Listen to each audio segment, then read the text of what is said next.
Nobody's going to tell you this because it sounds backwards, crazy, maybe even stupid.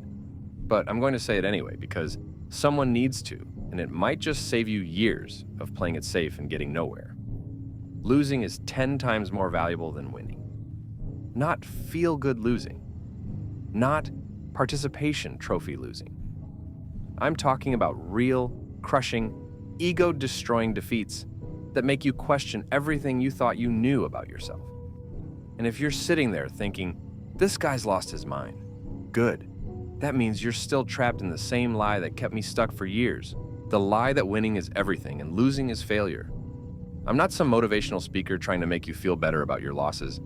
I'm a guy who figured out the cheat code to life by getting destroyed more times than I can count. And now I'm going to break down exactly why your biggest defeats will become your greatest weapons. The lie everyone sells you. From the moment you can walk, everyone's feeding you the same garbage. Be a winner, don't lose, winners never quit. Your parents celebrate your wins and try to protect you from losses. Your teachers grade you on being right, not on learning from being wrong. Social media shows you everyone's highlight reel, never their failure compilation. So you grow up thinking successful people just win all the time, that they're naturally gifted, naturally confident, naturally everything you're not. That's complete bullshit. Every person you look up to, every person crushing it in life, every person who seems to have it all figured out, they all have one thing in common. They've failed more times than you've even tried. The difference? They learned how to extract gold from their failures while you're still treating losses like poison.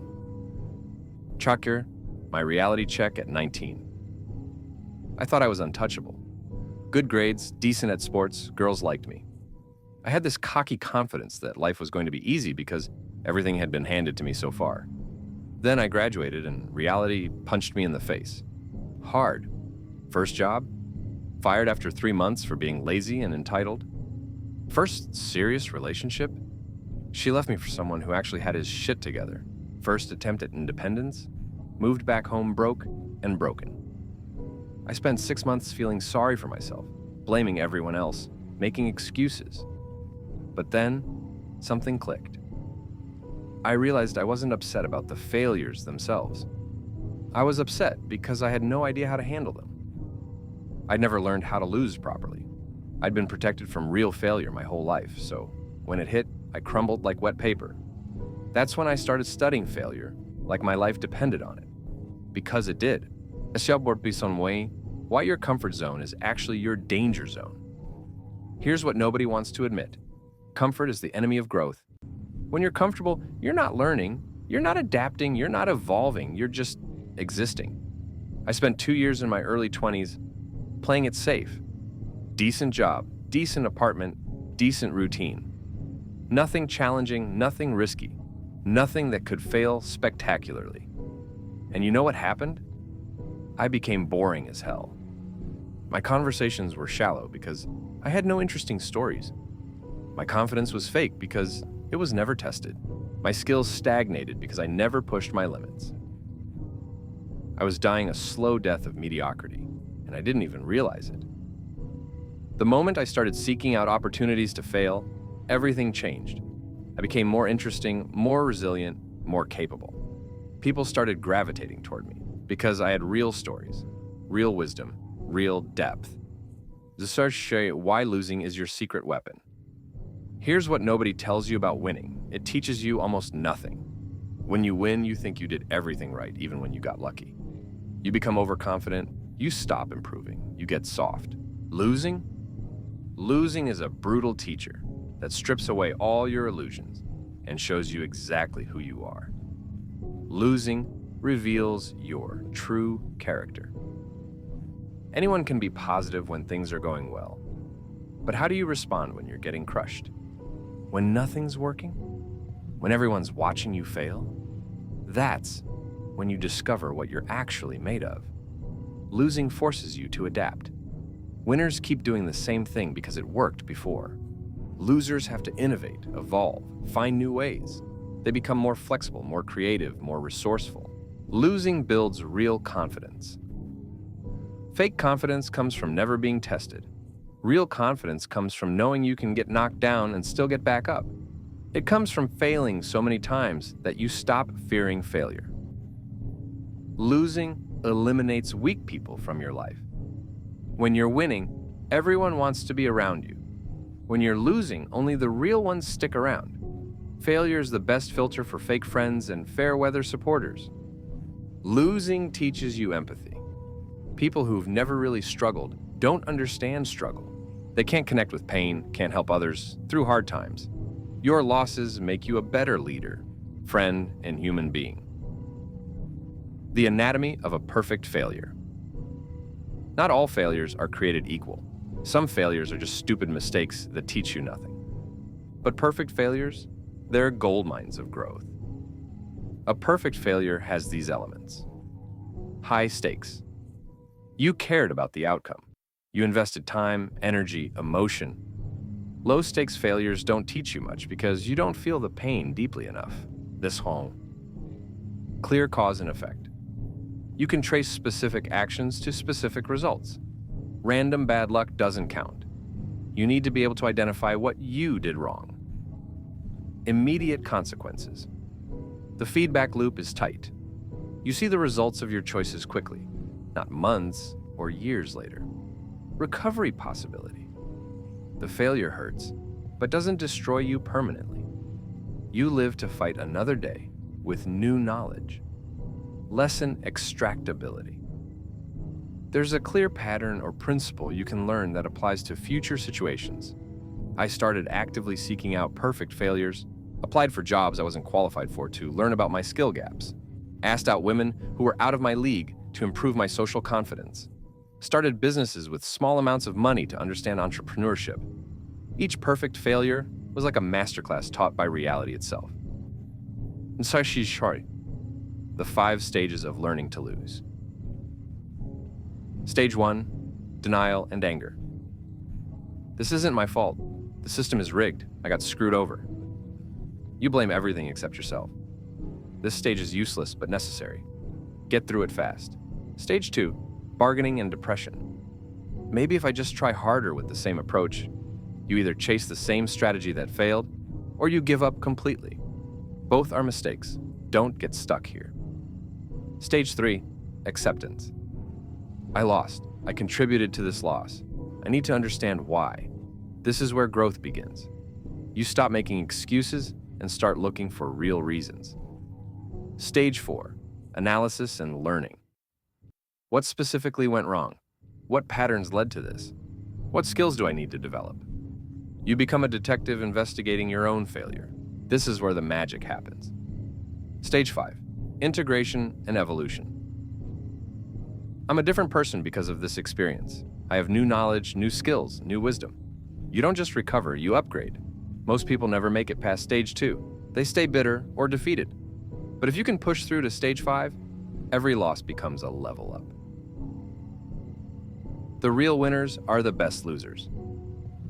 I started tracking this after my revelation. I looked at every successful person I could study, entrepreneurs, athletes, artists, leaders. The pattern was clear. Michael Jordan.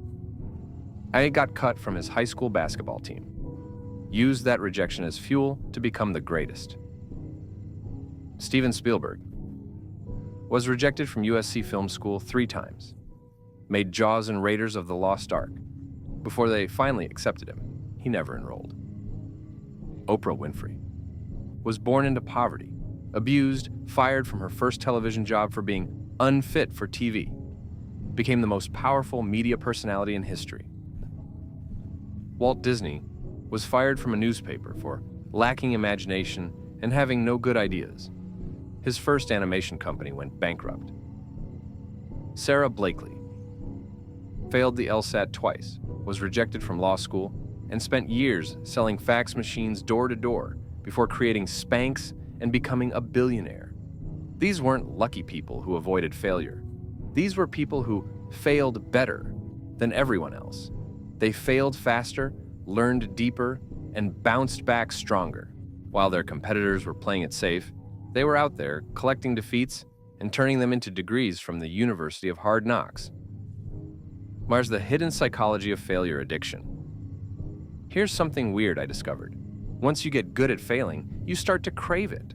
Not the pain, the growth that comes after. Failure becomes addictive because it's the fastest way to improve. Success feels good, but it's slow. It reinforces what you already know.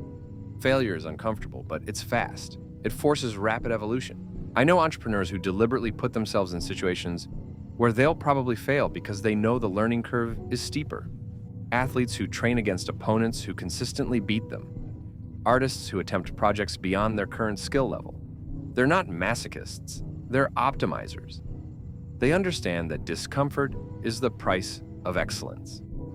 How to fail like a champion. Rule 1. Fail fast and cheap. Don't bet everything on one idea. Test small, fail small, learn quickly. The goal is to discover what doesn't work with minimal cost. Rule 2. Document everything. Keep a failure journal. Write down what you tried, why it failed, what you learned. Your failures are expensive education. Don't waste them. Rule 3.